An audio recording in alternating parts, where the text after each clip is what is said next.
Fellow compatriots, once again the festive season is upon us. It is my privilege on behalf of the South African government to address you as we celebrate this festive season.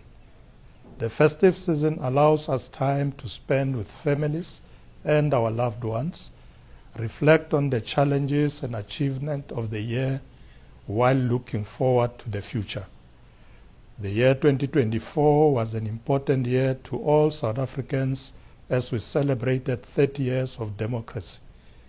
South Africans were engaged in many activities that continue to make our democracy vibrant and make us remain a resilient nation. This year was also in some respect a turbulent one for many South Africans, with wavering events that tested our resilience and unity as a nation. I would like to thank all South Africans for having participated in a free and fair elections on the 29th of May this year. The outcome of this election sent a clear message to political parties in Parliament to work together to find solutions to the problems that our people are facing. Our economic challenges remain a constant feature in our struggle to reduce the cost of living. We remain committed to bringing under control the rising costs of transport, electricity, and the cost of food that has become a huge burden to many South Africans.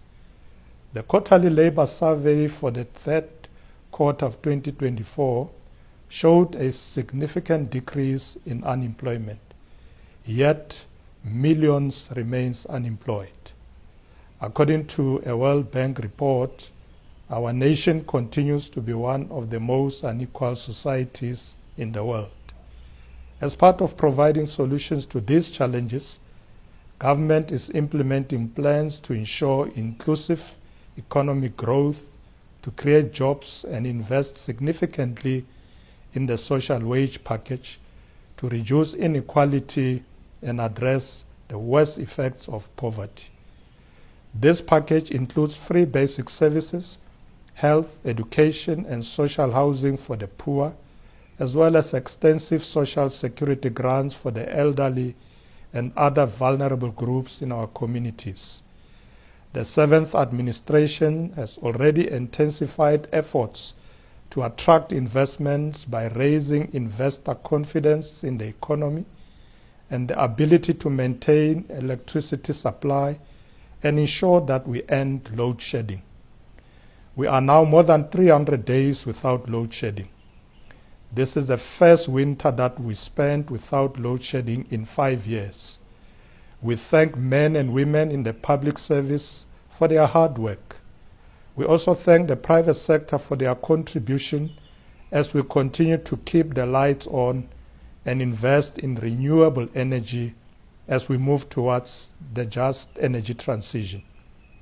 President Cyril Ramaphosa has established the Water Task Team this year to address water challenges in various parts of the country. Government has also intervened to deal with the problem of illegal spaza shops and selling of illicit goods and food to communities. Many were affected by foodborne illnesses that saw many children lose their lives. We urge all traders to register their businesses and comply with the regulations. Government has also adopted stringent measures to combat crime, corruption, and also cap the illegality of zamazamas. We have made strides in addressing issues faced by government departments and agencies, including clearing the backlog of identity documents, visas, and improving of work permits. Fellow compatriots, we recently concluded the 16 days of activism for no violence against women and children, which underscores our collective responsibility to combat the scourge of gender-based violence and femicide. However, 16 days are not enough.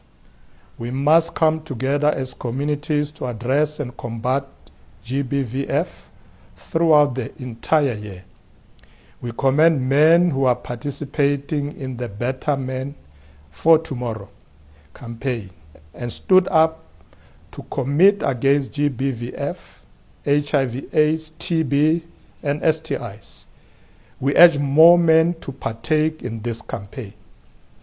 Although we are making progress in our fight against HIV and AIDS epidemic, we remain concerned that many South Africans are not on antiretroviral treatment, especially men. Taking treatment is important for us to win the war against HIV and AIDS. We are also accelerating interventions to end AIDS in children by 2030. We also want to thank traditional leaders for partnering with government in the fight against GBVF and HIV/AIDS.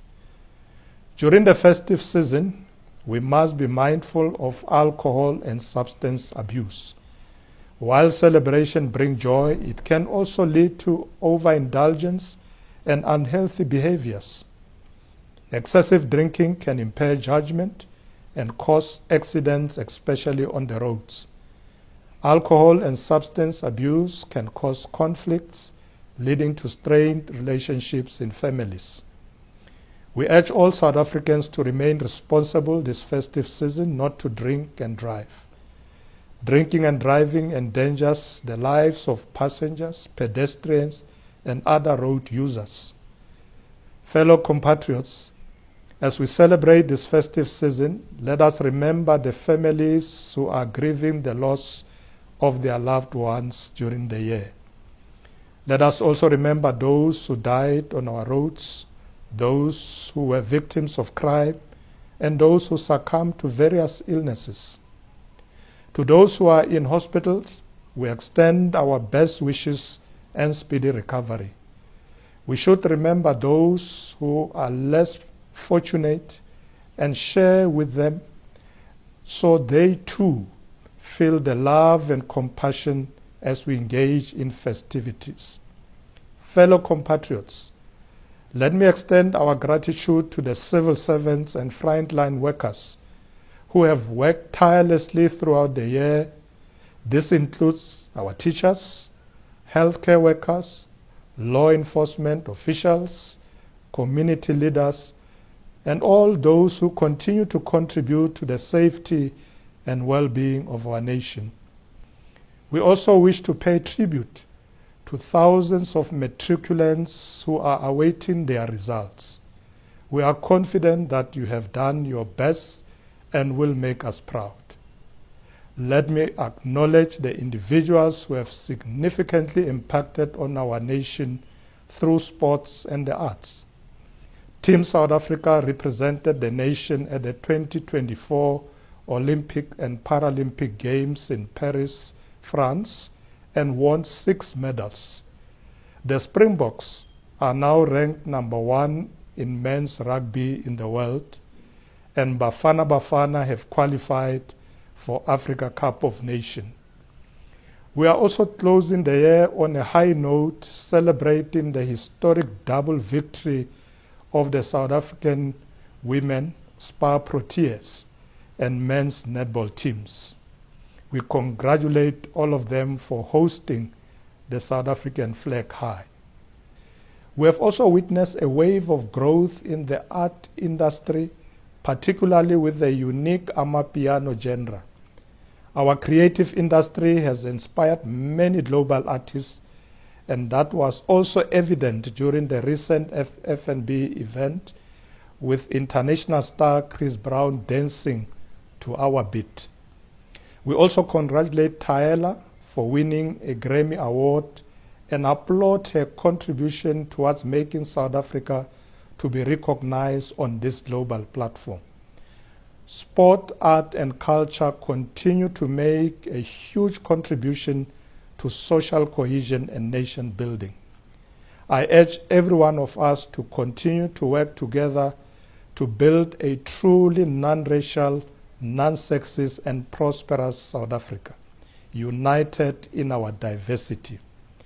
Once again, we urge those who are driving during this period to please adhere to the rules of the road.